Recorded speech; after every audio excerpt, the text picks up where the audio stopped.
Bonjour.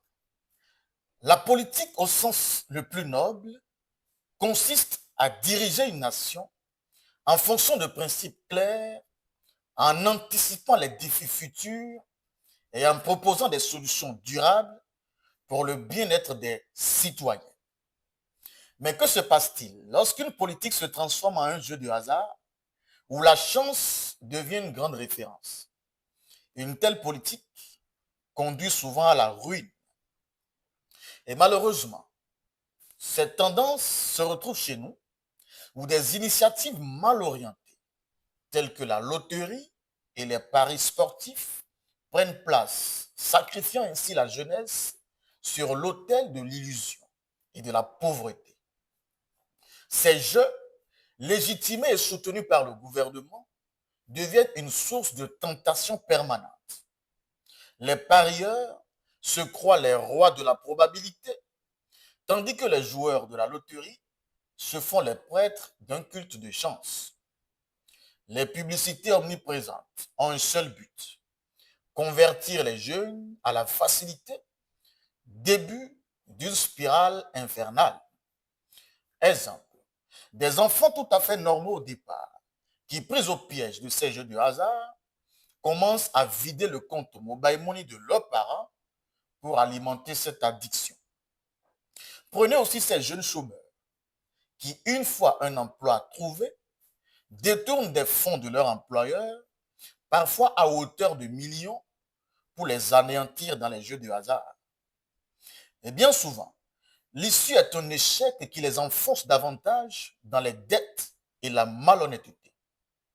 Ces conducteurs de taxi, pères de famille, diplômés, artisans ou étudiants sans emploi stable, bravent le soleil, dorment à la belle étoile, mais à la fin, ils cèdent au jeu qui les vide avant même qu'ils ne rentrent chez eux.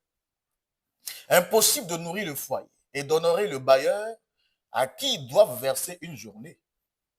Pendant 20 ans, un fonctionnaire d'État vivant en location consacre à la fin de chaque mois une partie de sa rémunération dérisoire à l'achat des tickets qu'il achète en paquet pour un résultat qui lui donne souvent le OK. Des vendeurs d'essence trompent leurs clients. Pour 5 litres d'essence payés, ils n'en donnent que 3. Et que font-ils avec l'argent frauduleusement acquis? Ils vont pour la plupart jouer sans cesse au jeu de hasard. C'est ainsi que des Béninois deviennent victimes de cette politique qui ne fait qu'exacerber l'injustice sociale. Tous ces exemples montrent à quel point cette politique mise en place, peut-être sans réflexion sérieuse ou à dessein, dévaste le peuple, puis incite à des comportements criminels et immoraux. Les gouvernements successifs du Bénin, en légitimant cette pratique, se rendent complices de ce déclin social. L'affaire ICC Service en est une autre illustration tragique. Les compatriotes y ont sombré. Et quel a été le rôle de l'État? Il a laissé faire, tout comme il continue d'institutionnaliser aujourd'hui la loterie.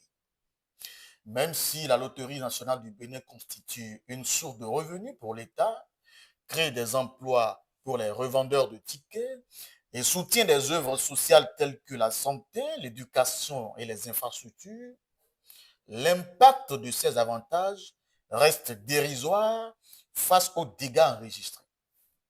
Et d'ailleurs, vous ne pouvez pas vendre de l'opium à une population affamée et espérer qu'elle soit lucide et fasse bon usage des infrastructures que vous avez bâties en sacrifiant son sens moral et ses finances. On pourrait alors demander la démission de M. Gaston Zossou, puis la dissolution pure et simple de cette machine à dérive et assimilée. Mais à défaut, il est impératif d'élaborer des critères d'âge et de conditions claires pour être joueur, accompagnés d'une grande sensibilisation sur les risques.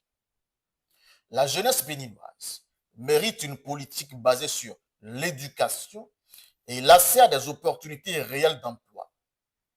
Il est donc urgent que le Bénin rompe avec cette logique du hasard, car le jeu de hasard, mis à côté de la loi sur l'embauche en vigueur, loin d'être un secours, est une route sans recours. C'était votre chronique contre jour. Merci pour l'attention et à demain.